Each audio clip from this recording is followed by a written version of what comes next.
ఆయన చెప్పేటప్పుడు ఏమన్నారంటే ఈ చర్చ్ మీద మాకు ఏమి హక్కు లేదు, ఈ బిల్డింగ్ మీద ఎంత దేవునిది అన్నారు.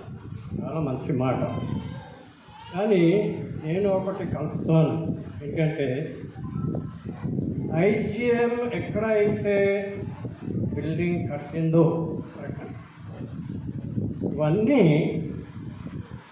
సంఘస్థులది. ఆమె దేవుంది, అది మంచి పాయింట్. ఎవడు వచ్చి చేసుకోరు, అప్పట్లో ఆయన దగ్గర ఉండదు. కానీ ప్రతి ఆస్తి సంఘస్థులది. ఇది దయచేసి గుర్తుంచండి. ఐజిఎం వాళ్ళు విశ్వాసులు. ఒకవేళ ఏమైనా చిక్కు వస్తే, సమస్య వస్తే మేము వస్తాం, కానీ ఇది ఐజిఎంది కూడా కాదు. అర్థమైందా? రెండో మాట ఏంటంటే బర్నబాస్గా దేవుని దృష్టిలో ఒక దినం అంటే 1000 సంవత్సరాలు. 1000 దినమా? 1000 సంవత్సరాలు.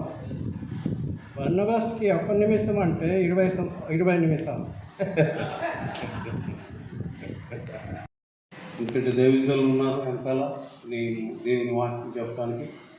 కనుక ఒక మాట ఏంటంటే, దేవుని మహాకృపను బట్టి మేము 93లో ఈ ప్రాంతానికి వచ్చి సేవ చేస్తూ ఉండగా దేవుడు కొన్ని ప్రాంతాల్లో దేవుని సేవ చేయడానికి దేవుడు ద్వారాలు తెచ్చాడు. ఆ సేవ మరుగుగా ఉన్న ఈ సేవ కొద్దిగా దేవునికి మహిమార్థమై మరి కొంతమంది దైవజనుల్ని మేము పరిచయం అవడానికి, అలాగే కొన్ని ప్రాంతాల్లో సేవ చేయడానికి మాకు ఒక వరముగా ఐజిఎం దేవుడు ఒక వరంగా ఇచ్చాడు. నిజంగా ఆ విధంగా ఐజిఎం ద్వారా చాలా ప్రాంతాల సువార్త ప్రకటించడానికి దేవుడు ద్వారాలు తెచ్చారు. ఐజిఎం ద్వారా చాలా మీటింగ్స్ పెట్టడానికి అవకాశాలు దొరికినాయి. అంతేకాదు ఐజిఎం ద్వారా మేము ఇంచుమించు ఒక 15 మందిరాలు బిల్డింగ్స్ వేయడానికి దేవుడు సహాయం చేశారు. ఐజిఎం ద్వారా మేము దేవుని సేవలో వీరు ఒక సేవకులు ఉన్నారు అని ఒక గుర్తింపు, వీరు ఇక్కడ ఒక సేవకులు ఉన్నారని గుర్తింపు ఐజిఎం మాకు ఒక వరముగా దొరికింది. దేవునామన స్తోత్రం. అంతేకాదు మేము భోజనం చేసే దగ్గర నుంచి వస్త్రాలు వేసుకునే దగ్గర వరకు కూడా చాలా విషయాలు మేము ఐజిఎంలో నేర్చుకున్న తర్వాత ఒక సంవత్సరం మమ్మల్ని అంకులు బాగా ఆలోచించి పరిశీలించి అప్పుడు ఐజిఎంలో మమ్మల్ని తీసుకున్నారు. మనం అందరం కలిసి సేవ చేద్దాం. ఆ సంవత్సరం అంతా కూడా ఐజిఎంను కూడా మేము పరిశీలించాం. బాగా మాకు సూట్ అవుతారా అవరా అని. మేము ఏదో ఒక సాయం చేస్తామంటే మేము వెళ్ళిపోలేదు. మేము సాగిస్తాం, మీరు రండి అని వాడు తీసుకోలేదు. చాలా పరీక్షలు అయినాయి అంకుల్ గారి ద్వారా. ఆ పరీక్షల్లో వారు మాకు ఇష్టమైంది, మేము వారికి ఇష్టమయ్యాం. ఎప్పుడైతే మేము కలిసామో దేవుని మహాకృపను బట్టి చాలా పరిసరి చేయటానికి ఇంచుమించు చుట్టుపక్కల ఒక 10 మండలాల్లో దేవుని సేవ చేయడానికి దేవుడు సహాయం చేశాడు. మండలాల్లోనే కాదు, జిల్లాల్లో కూడా సువార్త ప్రకటించడానికి, రాష్ట్రాల్లో దేవుని సువార్త ప్రకటించడానికి ఐజిఎం ద్వారా మేము కొన్ని ప్రాంతాలు వెళ్ళడానికి దేవుడు సహాయం చేశాడు. మంచిది. మరి ఇంకా చాలా ఎక్కువ చెప్పాలని లేదు. ఇక్కడ నేను ఎప్పుడైతే ఐజిఎం మాకు ఒక వరంగా దొరికిందో నేను ఒక తీర్మానం చేసుకున్నాను. ఏమనంటే ఇక్కడ మాకున్న స్థలాలు, మాకున్న మందిరాలు, మాకున్న సంఘాలు అవి ఖచ్చితంగా ఐజిఎంకి మేము ఇచ్చేస్తాం అని రాసి వారికి సంతకాలు పెట్టి ఇచ్చేయటం జరిగింది. అయితే మా వెనకాల ఉన్న సేవకులు కేవలం సంఘాలు వారు మాత్రమే ఇచ్చారు. మరి మేము ఈ స్థలాన్ని రిజిస్ట్రేషన్ చేసి, పక్కా రిజిస్ట్రేషన్ చేసి ఈ స్థలాన్ని, ఈ 10 సెంట్ల స్థలాన్ని ఐజిఎంకి రిజిస్ట్రేషన్ చేసి ఇచ్చాం. దేవుని మహాకృపను బట్టి ఇప్పుడు ఒక మంచి చాలామంది దైవజనులు నాతో చెప్పిన సలహా ఏంటంటే, అప్పటికి నాకు 500 మంది సంఘం ఆయా ప్రాంతాల్లో. అయితే 500 మంది సంఘం మీకు ఉన్నారు కదా, అంతే కాబట్టి మీరు ఎందుకు పూరు గుడిసెలో ఉండాలి, ఎందుకు ఈ పూరు గుడిసెలో చిన్న పాక వేసుకోవాలి, అంతే కాబట్టి ఒక మంచి రేకుల షెడ్ మీరు వేసుకోండి అని చెప్పి కొంతమంది సలహా ఇచ్చారు నాకు.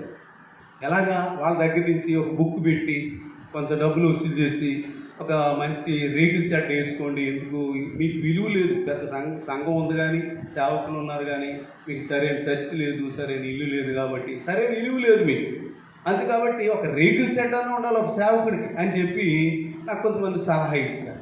అప్పుడు నేను చెప్పాను, నేను అలా కాదు, దేవుడు ఇస్తే నాకు దేవుని కొరకు ఒక మందిరం కడతాం, ఆ పక్కనే మరి నేను ఉండటానికి, తర్వాత దాని పక్కనే ఒక ఆఫీస్ రూమ్ లాగా ఉండాలి, దాని పక్కనే ఓం పిల్లలు ఉండటానికి ఒక రూమ్ ఉండాలి, ఇవన్నిటికి ఒకటే స్లాబ్ వేయాలి, అది నా దర్శనం. అందుకని అని చెప్పి నేను ప్రార్థన చేసుకున్న సమయంలో మరి దేవుడు అద్భుతమైన రీతిలో మా పాస్టర్ గారు ప్రార్థన చేసింది, దేవా నువ్వు మా దగ్గర 60,000 రూపాయలు అప్పు ఉన్నావు, మా అప్పు తీర్చాను, ఆ అప్పు తీరిస్తే మేము మందిరం కట్టుకుంటాం అని చెప్పి మా పాస్టర్ గారు ప్రార్థన చేస్తుంటే దేవుడు అప్పు ఉన్నాడు అని చెప్తుంది ఏంటి అని అనుకున్నాను.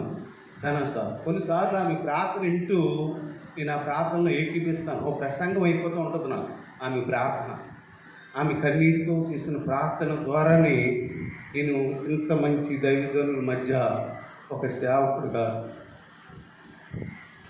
ఉండటానికి ఒక అవకాశం దొరికింది. నా జీవితం చాలా గౌరవమైంది. ఇందాక అంకుల్ గారు చెప్పారు కదా, మేము బలహీనులు అని, చదువు సరిగా లేదు, సరైన జ్ఞానం లేదు, సరైన కానీ తెలుగు కూడా సరిగ్గా మాట్లాడలేని ఒక భయంకరమైన మోటీ స్థితి. అలాంటి స్థితిలో ఉన్న నన్ను దేవుడు నా తల్లి కన్నీటి ప్రార్థన ద్వారా సేవకొచ్చాను, నా భార్య కన్నీటి ప్రార్థన ద్వారా ఒక సేవకుడిగా దైవజనుల మధ్యలో కూర్చుంటానికి ఒక అవకాశం దొరికింది. అంతేకాకుండా ఐజిఎం ద్వారా నేను అనేక మంది దైవజనులకి పరిచయం అవటానికి, అయితే ఎక్కడో కొండల ప్రాంతాల్లో సేవ చేస్తూ ఉండేవాడిని, తర్వాత దేవుడు తన దర్శనం ద్వారా ఇక్కడ తీసుకొచ్చాడు. ఐజిఎం ద్వారా చాలామంది మరి పాలకొండ మండలం కావచ్చు, డివిజన్ కావచ్చు, జిల్లా కావచ్చు, లేక ఏపీ పాస్టర్ ఫెలోషిప్ కావచ్చు, అంతవరకు కూడా దేవుడు నన్ను ప్రతి ఫెలోషిప్లోనూ కూడా ఒక అధికారంగా ఒక సేవకుడిగా నిలబెట్టి తీసుకుని వచ్చాను. కనుక ఆ విధంగా దేవుడు కొనసాగించాడు. తర్వాత నేను ముఖ్యంగా చెప్పేది ఏంటంటే, ఇక్కడ మందిరం దేవుని దర్శనం ద్వారా యోగ్యత లేని నాకు ఒక మంచి మందిరం కట్టడానికి దేవుడు ఐజిఎం ద్వారా దేవుడు సహాయం చేశాడు. నా కొడుకు చెప్పాను, నేను ఒక మాట చెప్పాను, మీరు ఎప్పుడైనా సరే నన్ను కానీ నా కొడుకుని కానీ కాళ్ళ పట్టుకొని అడగాలి, ఎప్పుడైనా ఒకవేళ నేను చెప్పేది వ్యతిరేకంగా ఉంటే. అందుకు మీ అందరిలో చెప్తున్నాను ఈ మాట. ఇక్కడ ఒక ఆయన అన్నాడు, వారసత్వంగా వస్తుందండి సేవ పద్ధతి, పాస్టర్ కొడుకు పాస్టర్ అవుతున్నాడు, మరి నిజంగా వాళ్ళు పాస్టర్లు కాదు కానీ సరైన దర్శనం లేకపోయినా సరైన ఇది లేకపోయినా పాస్టర్ కొడుకు డాక్టర్ కొడుకు డాక్టర్ అవుతున్నాడు, కండక్టర్ కొడుకు కండక్టర్ అవుతున్నాడు, అలాగే మరి పాస్టర్ కొడుకు పాస్టర్ అవుతున్నాడు తప్ప వాళ్ళకి సరైన దర్శనం ఏమీ లేకుండా అయిపోతున్నారని చెప్పి కొంతమంది నన్ను ప్రశ్నించారు. అయితే దానికి నా కొడుకు నేను మాట చెప్పాను, నీవు ఏదైనా సేవ తప్ప వేరొక పని చేస్తే నీకు తండ్రి ఉండడం మొట్టమొదటి విషయం. నేను ఉండను అంటే ఉండనంటే నేను చచ్చిపోతాను అనుకోకండి, నేను ఉండనంటే ఆయనకి నాకు సంబంధం ఉండదు. దేవుని సేవ తప్ప మనం ఇంక వేరొక పని చేయకూడదు అని చెప్పి మేము ఒక తీర్మానం చేసుకున్నాం. రెండో మాట ఏంటంటే, ఒకవేళ నీ భార్య కానీ నీవు కానీ ఏ పని ఉద్యోగం చేయకూడదు, దేవుని సేవ చేస్తేనే నువ్వు ఈ స్థలంలో ఉంటావు. ఇది ఇంకా కొన్ని గదులు కట్టడం, చాలా గదులు కట్టడం, ఇందాక అంకుల్ గారు అన్నట్టు ఇది స్లాబ్ వేస్తే మళ్ళీ ఇంకా పైన కూడా కడతాను ఖచ్చితంగా. అయితే అంకుల్ గారే చెప్పారు ఒక మాట నాకు, దీనికి ఒక మంచి సీలింగ్ చేసి పుట్టి పెట్టడానికి చాలా డబ్బు ఖర్చు అవుతుంది, కానీ దానికంటే బదులు ఆ డబ్బుతో ఇంకో 2 రూములు కడితే మనకు ఉపయోగం దేవుని సేవ. కానీ అంకుల్ గారు చెప్పారు నాకు. ఆ మాటను బట్టి వీటికి పుట్టీలు పెట్టలేదు, సీలింగ్ చేయలేదు, ఏం చేయలేదు, కానీ సింపుల్గా ఎక్కడ అవకాశం అంటే ఈ స్థలంలో దొరికితే అక్కడ ఇంకో రూమ్ కడితే దేవుని సేవకు ఉపయోగం. అంతేగాని ఒక మాట వినాలి మీరు, ఈ మందిరము దేవుంది కానీ మిగతా రూములు లేకపోతే మిగతాది అది నాదో నా కొడుకుదో ఆస్తి కాదు, ఆస్తి కానే కాదు. నేను వాడికి మరీ చెప్పాను, నువ్వు సేవ చేయకపోతే ఇక్కడ ఉండవు, నువ్వు ఇక్కడ ఐజిఎంలో ఉండవు, ఐజిఎంలో నువ్వు సేవ చేస్తేనే ఈ స్థలంలో ఉంటావు. ఇది ఆస్తి కాదు, ఇది ఏంటి అంటే దేవుని మందిరం. నేను బయట బోర్డు పెట్టాను, ఇది దేవుని మందిరమే కానీ వేరొకటి కాదు అని ఒక పెద్ద బోర్డు పెట్టాను బయట. అందుకబట్టి ఇది దేవుని మందిరం. ఈ మందిరంలో మైక్ ఉంది, ఈ మందిరంలో కొన్ని వస్తువులు ఉన్నాయి, ఈ కుర్చీలు ఉన్నాయి, మైకులు ఉన్నాయి, ఇవన్నీ ఉన్నాయి. ఈ ఎలాగో ఇక్కడ ఉన్న భూములు కూడా అలాంటివే, ఆస్తి మాత్రం కాదు, దేవుని కొరకు ఉపయోగపడే స్థలము దేవుని మందిరం. ఇది దేవుని మందిరంలో ఉన్న కొన్ని గదులు అంతే, అంతేగాని ఇది ఇంకొకటిదని కాదు. నా కొడుకు మరీ చెప్పాను, నువ్వు పెళ్లి చేసుకున్న నీ భార్య సేవే చేయాలి, సేవ తప్ప ఇంకేం చేయటం. ఒకవేళ చేస్తే మంచిది, డాక్టరో లేకపోతే కలెక్టరో ఏదో చేస్తే మంచిది. అప్పుడు నువ్వేం చేయాలంటే ఈ స్థలంలో నీవు కానీ నీ భార్య కానీ ఉండకూడదు, ఇంకో సేవకుడు వచ్చి సేవ చేస్తుంది అంతే తప్ప ఇంకొక పని చేసేది నీవు కానీ నీ భార్య కానీ ఇంకో పని చేస్తే ఇక్కడ ఉండటానికి వీలు లేదని మరీ వాడికి చెప్పడం జరిగింది. నేను చెప్పి మోటివేషన్ చేయడం ద్వారా వాడు చాలాసార్లు చాలా ఇదిగా మాట్లాడుకుని వేరేగా ఉన్నాడు. కానీ దేవుని మహాకృపను బట్టి మరి చనిపోయాడు మన గల్లవిల్ సామీలు. అతడు నా కొడుకుని రాజస్థాన్ పంపించాడు. అక్కడికి వెళ్ళిన తర్వాత చాలా మారి దేవుని సేవ చేయాలని ఒక ఆశలో పడ్డాడు. 2 సంవత్సరాలు ఉండిపోయాడు అక్కడ. తర్వాత మరొక మాట కూడా నా కొడుకు చెప్తున్నాను, ఒరే బాబు, ఇంగ్లీష్ నేర్చుకుంటే నేర్చుకో, కానీ నేర్చుకోకపోయినా బాధపడవద్దు. ఎందుకంటే ఇంగ్లీష్ నేర్చుకుని కంప్యూటర్ ముందు కూర్చుండేదానికంటే ఇంగ్లీష్ రాకపోయినా ఒక పత్రిక పట్టుకెళ్ళి ఒకరికి ఇస్తే అది చాలు రా బాబు అని చెప్పాను. నువ్వు సేవ పత్రిక పట్టుకెళ్ళి ధైర్యంగా సువార్త చెప్పి ఇచ్చే టాలెంట్ నీకుంటే చాలు. నువ్వు స్పీకర్ అవ్వక్కర్లేదు, లేకపోతే పెద్ద డైరెక్టర్ అవ్వక్కర్లేదు, లేకపోతే ఒక త్వరను పట్టుకుని నువ్వు ఏదేదో సేవ చేసేసి ఓడపొడిసే అక్కర్లేదు. కానీ నువ్వు ఒక పత్రిక పట్టుకెళ్ళి ఎవరికైనా ఇస్తే చాలు, నేను సంతోషంగా చనిపోతాను. అంతవరకు కూడా నీవు ఎట్టి పరిస్థితుల్లో ఈ స్థలంలో ఉంటే దేవుని సేవ తప్ప ఇంకా వేరొకటి చేయకూడదు అని చెప్పి నేను వాడితోటి మాట్లాడటం జరిగింది. ఇది ఐజిఎం అంటే దేవునిది, ఇది దేవుని పేరట మరి ఐజిఎం ద్వారా ఇక్కడ సేవ జరగాలి అంతే. నేను నా సంఘాన్ని కూడా చాలాసార్లు చెప్పాను, ఒకవేళ ఎవరైనా నా కొడుకైనా నా కోడలైనా ఎవరైనా ఉద్యోగం చేస్తే వాళ్ళు మెడబెట్టి గెంటిండి ఆడక ఈ స్థలంలో ఉండకూడదు, ఈ స్థలంలో కనీసం కాపురం కూడా సేవ కాదు, కాపురం కూడా ఉండదు అని మరీ చెప్పాను. ఈ స్థలంలో ఉండకుండా మెడబెట్టి గెంటేమని చెప్పాను. అంతే కాబట్టి దయచేసి ఎప్పుడైనా ఒకవేళ మీరందరూ సాక్షులు, నాకు నేను బ్రతుకున్నంతకాలం ఈ స్థలంలో దేవుని సేవ జరుగుతుంది. నా కొడుకు కూడా దేవుని సేవ చేస్తాడు. ఒకవేళ ఎట్టి పరిస్థితుల్లో దానికి వ్యతిరేకంగా ఉంటే మేము ఇక్కడ ఉండం, బయటకు వెళ్ళిపోతాం అని నేను మరీ దేవుని దగ్గర చెప్పడం జరిగింది. వాడు ఒక అమ్మాయిని ప్రేమిస్తే నేను ఉద్యోగం చేస్తాను, నేను చదువుతాను. అప్పుడు నేను చెప్పాను, నువ్వు మా కుమ్మాలకు కూడా ఎక్కడానికి అర్హతలేదు. ఒకవేళ నీవు మా కోడలుగా నువ్వు రావాలనుకుంటే బైబిల్ ట్రైనింగ్ అవ్వాలి. బైబిల్ ట్రైనింగ్ నీ చదువు ఆపి బైబిల్ ట్రైనింగ్కి వెళ్ళాలి. నువ్వు వెళ్తేనే ఒకవేళ ఇక్కడ ఉండడానికి అవుతుంది. లేదంటే నేను బైబిల్ ట్రైనింగ్ అవ్వను, నేను మామూలుగానే జీవిస్తాను, నా బతుకు నేను చాలా ఆశలు ఉన్నాయి నా హృదయంలో అనుకుంటే మీ ఇద్దరికి పెళ్లి చేస్తాను. పెళ్లి చేసిన మరుసనాడే ఈ స్థలం నుంచి వెళ్ళిపోవాలి మీరు. అంతేగాని ఇక్కడ ఉండటానికి కుదరదు అని చెప్పాను వాళ్ళకు కూడా. అప్పుడు ఆ పాప కూడా తీర్మానం చేసుకుంది, బైబిల్ ట్రైనింగ్కి వెళ్ళింది. 2 సంవత్సరాలు బైబిల్ ట్రైనింగ్లో ఆవిడ ట్రైనింగ్ అవుతుంది. ఈ సంవత్సరం వెళ్ళింది. దేవుని చిత్తం అయితే ప్రార్థన చేయండి. బాబు 2 సంవత్సరాల తర్వాత నేను వాళ్ళకి చెప్పాను, ₹1 కట్నం వద్దు నాకు. చాలామంది పెళ్ళికి ఇది తేలేదు అది తేలేదు అంత కాబట్టి కుదరదు అంటారు. అని చాలా గొడవలు అవుతాయి. నేను చూశాను. నేను 3 దగ్గర నేర్చుకున్నాను. కట్నం తీసుకోకూడదని ఒకటే అంకుల్ గారి దగ్గర నేర్చుకున్నాను. మరి కొంతమందికి ఈళ్ళు పుస్తకం పెట్టకూడదని ఇట్రపల్లా గారి దగ్గర నేర్చుకున్నాను. ఆయన ఒక పాఠం నేర్పించాడు నాకు. మరి ఆ తర్వాత ఈ ఈ ఏంటి సారీ సామానం తీసుకోకూడదని మా అలసింగి వాళ్ళ దగ్గర నేర్చుకున్నాను. ఎందుకో తెలుసా, మేము 3 లక్షల రూపాయలు సారీ పెట్టుకెళ్తే వాళ్ళు ఏం చేశారంటే నాకు గొప్ప పాఠం అయిపోయింది ఆ రోజు. నేను ఒక అయిపోయినట్టు అయిపోయింది నాకు ఆ రోజు. 3 లక్షల రూపాయలు ఖరీదైన సారీ పట్టుకెళ్తే వాళ్ళు కట్నం తీసుకోలేదు. తర్వాత సారీ ఏం తెచ్చారని చూడలేదు. ఏదో ఇంత బొడ్డుని ఇంత కుర్రాడిని తీసుకొచ్చి ఇలా రూమ్లో పడేయమని చెప్పాను. ఏంటిది వీళ్ళకి ఎంత త్యాగం, ఎంత సమర్పణ. ఏదైనా సరే వస్తువు తక్కువైతే, లేకపోతే ఏదైనా ఒక వస్తువు తక్కువైతే ఇది తక్కువ వచ్చిందని మేము ఒక పెళ్ళికి వెళ్ళాం.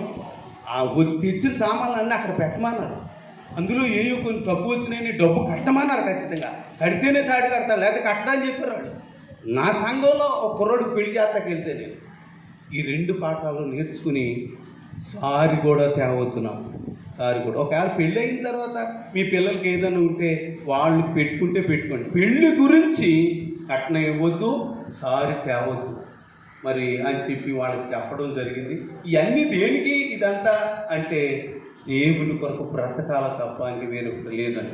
ఆ విధంగా దేవుడు మహాకృపను బట్టి ఈ మందిరం కట్టడానికి ఇంచుమించు నిజం చెప్తున్నాను, కింద మందిరం కట్టడానికి మేము ₹1 కూడా ఖర్చు పెట్టలేదు.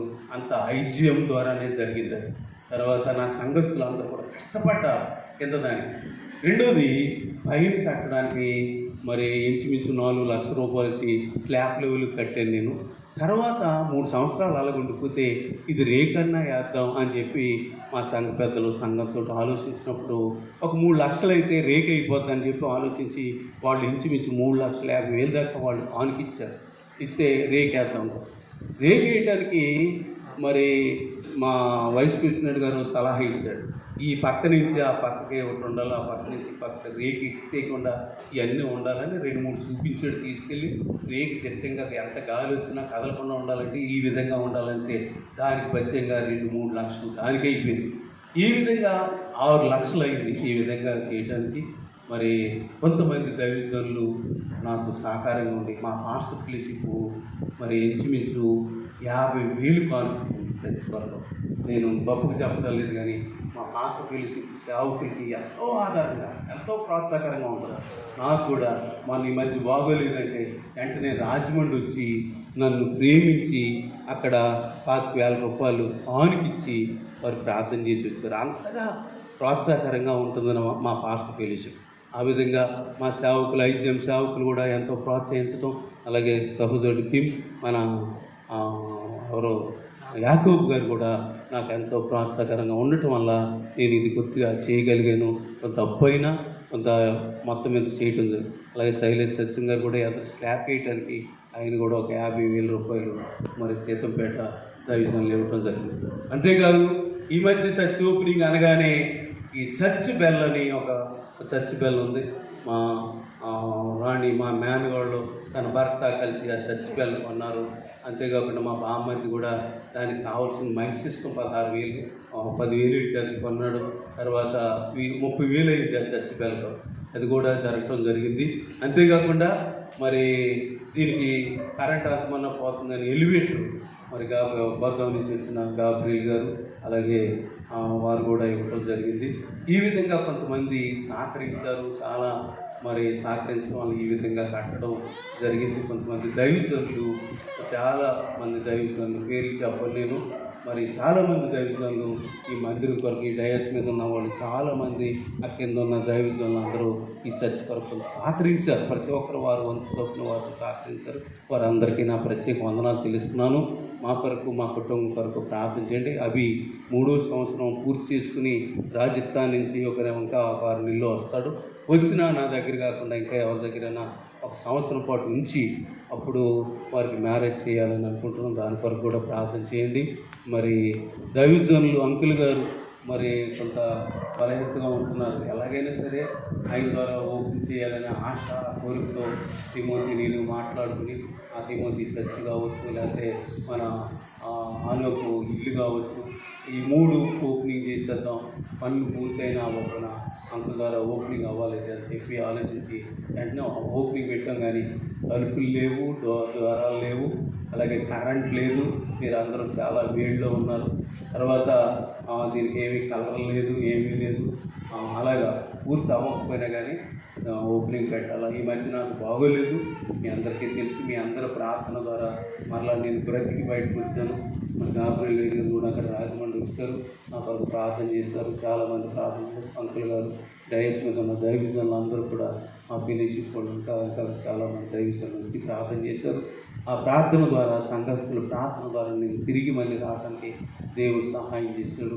మా కొరకు, మా కుటుంబం కొరకు ప్రార్థన చేయాలని మా సంఘ పెద్దలు ఎంతో ప్రయాసపడటం వల్ల, మరి తర్వాత సంఘం ప్రయాసపడటం వల్ల ఈ రీతిగా రావడం జరిగింది. దాన్ని బట్టి మా కొరకు ప్రార్థన చేయాలని మీకు మనవి చేసిన సేవకులు అందరూ ఒక్క నిమిషం మా కొరకు ప్రార్థన చేయాలని మీకు మనవి చేస్తున్నాను. Thank you.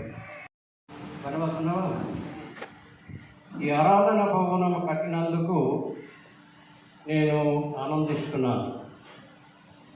ఇంకా ఒక దాని కొరకు నేను చాలా ఆనందిస్తున్నాను. ఎందుకంటే ఇక్కడ స్లాబ్ పడకుండా రేకులు వేశారు, స్లాబ్ వేయకుండా రేకులు వేశారు. ఒకవేళ స్లాబ్ వేసి ఉంటే వచ్చే నెల పైన ఇంకోటి కట్టానని పనిదాసు సిద్ధపడతాను.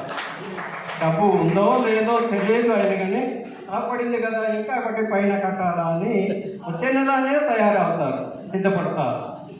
అలాగే పాత్ర ఏంటంటే గ్రీటింగ్స్ చెప్పుట.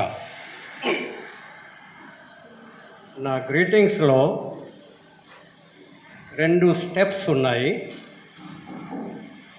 క్లుప్తంగా మీతో పంచుకుంటాను. దానికి ముందు ఈ ఐజిఎం చర్చ్ సంఘ పెద్ద పేతురు ఎక్కడ ఉన్నారు? పేతురు మొట్టమొదట పేతురు నన్ను క్షమించాలని కోరుకుంటున్నాను. పేతురు, నువ్వు నన్ను క్షమించాలి. నాకు ఫస్ట్ అర్థం కాలే.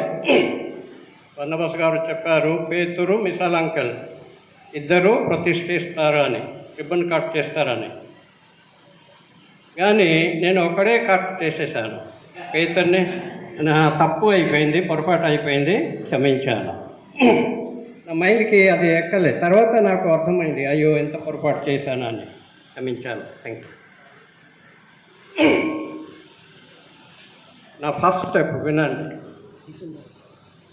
గ్రీటింగ్స్లో ఫస్ట్ స్టెప్. కొంతకాలం క్రితం ఇక్కడ ఐజిఎం ద్వారా ఒక క్రూసేడ్ జరిగింది. ఆ క్రూసేడ్లో నేను స్టేజ్ మీద ఉండి బహిరంగ చెప్తున్నాను ఏంటంటే, ఈ ఐజిఎం సేవకులు అంటే నేను ఐజిఎం సేవకులకి అప్పుడు ఒక బిరుదు ఇచ్చాను స్టేజ్ మీద ఉండి. గుర్తుందా? ఐజిఎం వాళ్ళకి ఒక బిరుదు ఇచ్చాను అమ్మా, డాంకీ. ఐజిఎం వాళ్ళకి ఒక బిరుదు ఉంది, అందరికీ, మిసాల్ అంకల్కి కూడా. మా టైటిల్ ఏంటంటే జీడి. జీ అంటే గాడ్స్, డి అంటే డాంకీ, గాడ్స్ డాంకీ. తెలుగులో డీజీ, దేవుని గాడిద. ఐజిఎంలో బిషప్కి స్థలం లేదు. వినండి, ఐజిఎంలో బిషప్ వాళ్ళకి స్థలం లేదు. ఐజిఎంలో రెవరెండు, డైరెక్టరు, ఇంకా డాక్టర్ వాళ్ళకి స్థలం లేదు. ఎవరైతే నేను దేవుని గాడిదగా పనిచేస్తాను, అంటారు, వాళ్ళకి ఐజీఎంలో వెల్కమ్ ఉంది.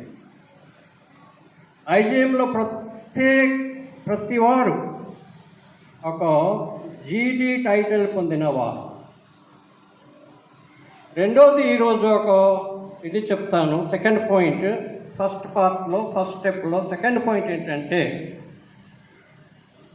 మీరు చాలామంది అడగవచ్చు, లేకపోతే కొంతమంది అడగవచ్చు, ఐజీఎంకి ఎక్కడ బలం ఉంది, ఐజీఎం బలం ఎక్కడ, లేకపోతే మిసాల్ అంకిల్కి ఎక్కడ బలం ఉంది, ఎక్కడ ఐజీఎం బలం మీకు ఎక్కడ బలం ఉంది? నేను చెప్తాను. నా బలం ఎక్కడ ఉంది అంటే నా బలహీనతలో. My strength is in my weakness. నేను చాలాసార్లు అనుకుంటుంటాను, దేవా, ఈ ఎంత బలహీనతాన్ని ఎందుకు ఎన్నుకున్నావు నీ సేవ కొరకు? ఈ మూర్ఖుణ్ణి, ఈ వెరివాడిని ఎందుకు సెలెక్ట్ చేసావని. మీకు బలం ఉంది, ఐజీఎం వారు, మీకు బలం ఉంది, జ్ఞానం ఉంది, అర్హత ఉంది, ఇంకా హోదా ఉంది అంటే ఐజీఎంలో మీరు పనికిరారు. మన మూర్ఖతాల్లో జ్ఞానం ఉంది, మన బలహీనతలో బలం ఉంది. 2 కొరింథీయులకు 12:10 చివరి అంశం. తెలుగులో ఎక్కడ ఉంటుందో నాకు సరిగ్గా తెలియదు, ఇంగ్లీష్లో చివరి భాగం, చివరి లైన్. 2 కొరింథీయులకు 12:10.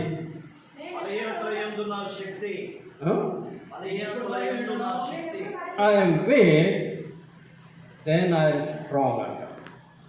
అంటే బలహీనతలో దేవుని బలం నిండుతుంది అన్నమాట. మనకి ఎక్కువ బలం ఉంటే ఇంకా చోటు లేదు దేవుని బలం రావడానికి లోపలికి. సో ఐజీఎంలో ఉన్న ప్రతి ఒక్కడు గమనించండి, మీరు, నేను దేవుని గాడిదలు. ఐజీఎంలో ఉన్న ప్రతి ఒక్కరు గమనించండి, జ్ఞాపకం చేసుకోండి, మా బలం ఎక్కడ ఉంది, మన బలం ఎక్కడ ఉంది అంటే మన బలహీనతలో, మన వెరితనంలో. ఇది ఫస్ట్ స్టెప్ నా గ్రీటింగ్స్లో. రెండోది, చర్చ్ గురించి ఒక మాట చెప్తాను. ఇక్కడ అందరూ అంటే చాలామంది దైవ సేవకులు ఉన్నారు. వినండి, విను. చర్చ్ అనగా ఏంటి? ఒక్క పాయింట్ చెప్తారా? సింపుల్. చర్చ్ అంటే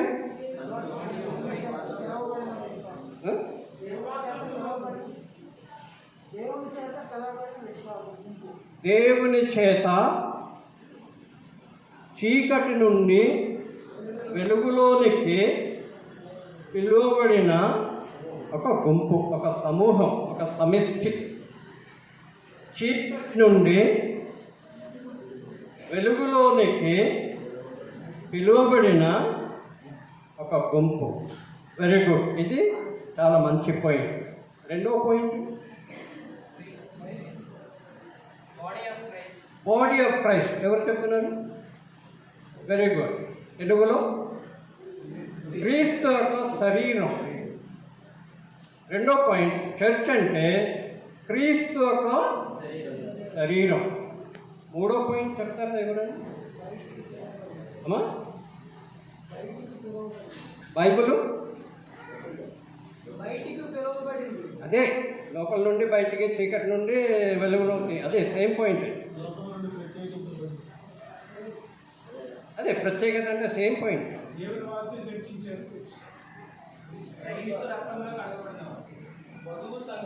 వధువు, బ్రైడ్ ఆఫ్ క్రైస్ట్.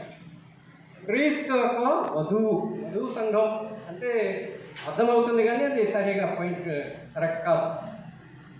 క్రీస్తు యొక్క వధువు, బ్రైడ్ ఆఫ్ క్రైస్ట్. ఓకే, ఎన్ని 3. ఇంకొకటి చెప్పగలరా?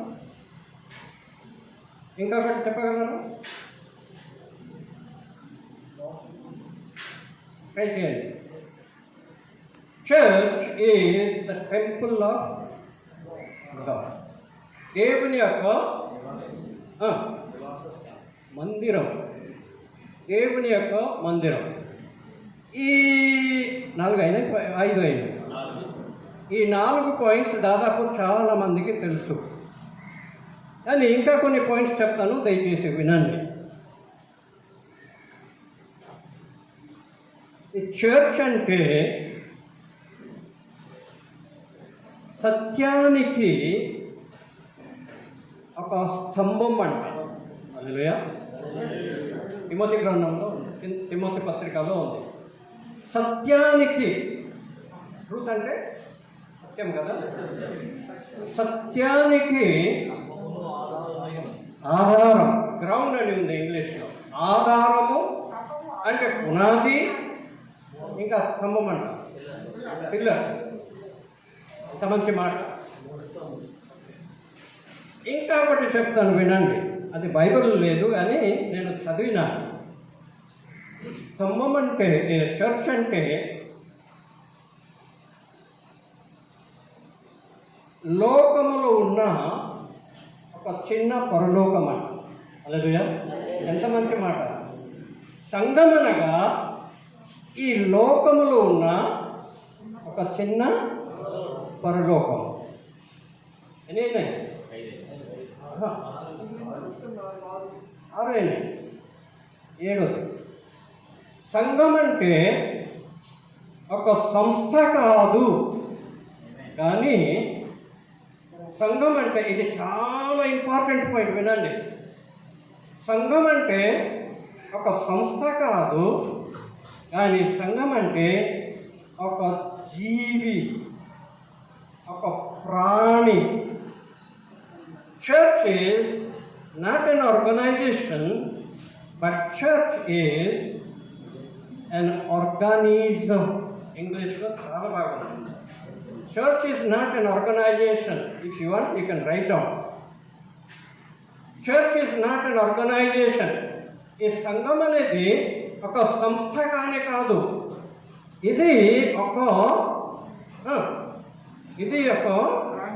ప్రాణి, ఒక జీవి. సో చర్చ్ అంటే చిన్న సంగతి కాదు, ఇది ఒక పరలోకం, చిన్న పరలోకం. ఈ చర్చ్ ఈ పాలకొండలో, ఈ ఎన్కెరాజపురంలో ఒక చిన్న పరలోకం. హల్లెలూయా. అయితే ఈరోజు ఈ బిల్డింగ్ ప్రతిష్ఠించున్నాము. Praise the Lord. Very good. బర్నబాస్కి, బర్నబాస్ వారి కుటుంబానికి, ఇంకా ఈ చర్చ్కి చెందిన ప్రతి మెంబర్కి, సంఘస్థులకి నా హృదయపూర్వక వందనాలు, అభినందన. దేవుడు మిమ్మల్ని దీవించునుగాక. కానీ నేను, మీ అందరూ, ఐజీఎం వాళ్ళు, ఇంకా ఇక్కడ కూర్చున్న ప్రతి ఒక్కరు చర్చ్ కట్టిన తర్వాత ఈ 7 పాయింట్స్ చెప్పినాను చూడండి, ఇది పక్కకి పెట్టకండి. ఈ పక్కకి పెట్టేస్తే ఇది ఒక బిల్డింగ్ అయిపోతుంది, చర్చ్ అవ్వదు. సో నా మనవి, నా ప్రార్థన, నా ఆకాంక్ష ఏంటంటే ఈ 7 పాయింట్స్ మనసులో ఉంచండి. దేవుడు మిమ్మల్ని దీవించునుగాక. తండ్రి యొక్కయు కుమారుని యొక్కయు పరిశుద్ధాత్మ నామములో ఇది ఐజిఎం ప్రార్థనా శిఖరంగా ప్రార్థనా శక్తి చేత నింపబడును గాక.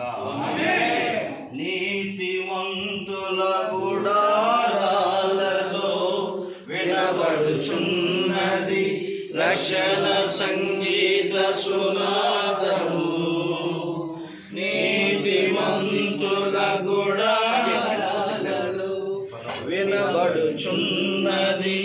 రక్షణ సంగీత సునాదము నీ కృప నిత్యముండును నీ కృప నిత్య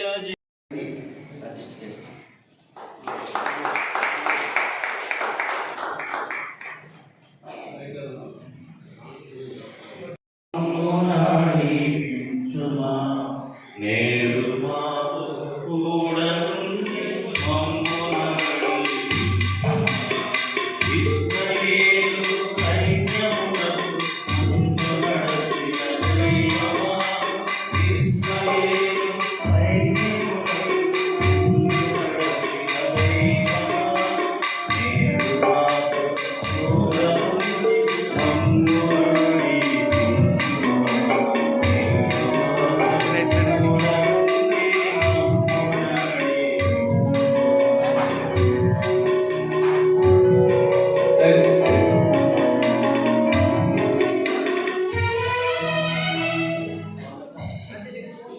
చిన్న పిల్లలు వృద్ధులు ఉండిపోండి. ఓన్లీ కొంత యవనస్తులు లాంటి వాళ్ళే ఎలా పైకి, మిగతా వాళ్ళు ఎక్కలేరు. అందుకని ఈ విషయాన్ని గమనించి దైవికులు తప్పనిసరిగా వెళ్ళాలి. అది ప్రేమ కావాలంట దైవికులు వెళ్ళారు. అంకుల్ గారు ఉంటారు. మిగతా దైవికులు అందరూ బయలుదేరితే గాబ్రియల్ గారు దాన్ని ఓపిక వెళ్తారు. అయితే తర్వాత అది రూము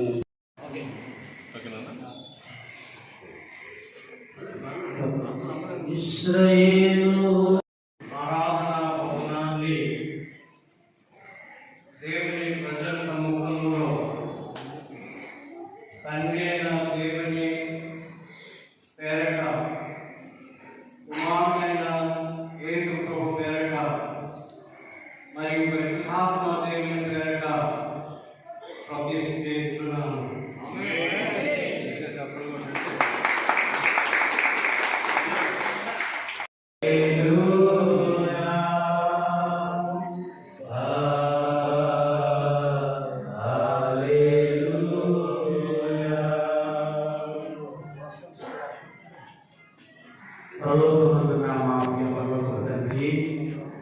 అత్యున్నత సింహాసనంపై ఆసీనుడా ఇశ్రాయేలు సైన్యములకు అధిపతియగు మా దేవా, పరిశుద్ధుడు పరిశుద్ధుడు పరిశుద్ధుడు పరిశుద్ధుడు నిత్యము వేలాది గురులతో కొనియాడబడుచున్న మా స్తుతికి పాపడా శ్రీకారుడా సర్వాధికారి సర్వశక్తిమంతుడా సర్వోన్నతుడా సర్వకృపానిధి సర్వయుగులలో రాజయ్యవాడ నిన్న నీరు నిరంతరము ఏకరీతిగా ఉన్నవాడ బాలునివాడ బాధునివాడ మాకు సరిపోయినవాడ ఈ సమయం వరకు మీ సన్నిధిలో మమ్మల్ని సజీవులుగా కాపాడిన తండ్రి ఈ పరిశుద్ధ నామముకి స్తోత్రములు స్తోత్రములు స్తోత్రములు స్తోత్రములు. మీ నామ గంట కొరకు మీరు అనుగ్రహించిన ఈ మందిరమును గత కాలంలో ఈ నామంలో ప్రార్థన చేస్తూ పడిచేయడానికి సహాయం చేసిన ఈ కృపను బట్టి ఈ దినం మీ నామంలో సేవల సమక్షంలో ఈ మందిరం ప్రారంభించడానికి ఈ పని కొరకు ప్రతిష్ఠించడానికి ఈ మహిమ స్వరపరిచేందుకు ఈ దినాన్ని ఏర్పాటు చేస్తున్నందుకు కృతజ్ఞతాస్తుతులు చెల్లిస్తున్నాను.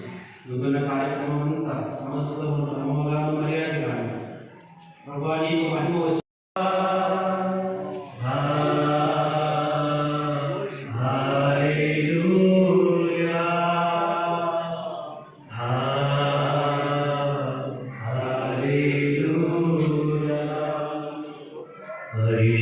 పరిశుద్ధాత్మా నీకే స్తోత్రం, పరిశుద్ధాత్మా నీకే స్తోత్రం, పరిశుద్ధాత్మా నీకే